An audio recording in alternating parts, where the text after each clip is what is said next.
In today's video, I'm going to teach you how to manage Dropbox file versions. If you've ever overwritten a document or need to go back to an earlier draft, Dropbox's version history is a simple way to undo changes and recover your work without stress. We'll do everything on the web so you can follow along from any browser.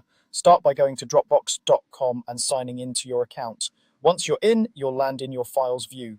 Now find the file you want to revert. You can browse through your folders or use the search bar at the top to locate it quickly.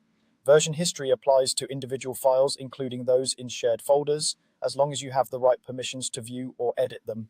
When you've located the file, move your cursor over it and look to the right of its name for the three dots icon. That opens the More Options menu. Click it to reveal more actions. In that menu, choose More if you see it, then select Version History. Dropbox will open a panel that lists every saved version of the file, arranged by date and time.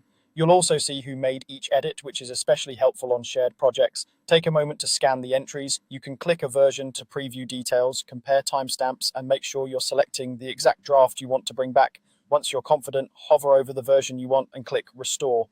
Dropbox will confirm the change and promote that older version so it becomes the current one.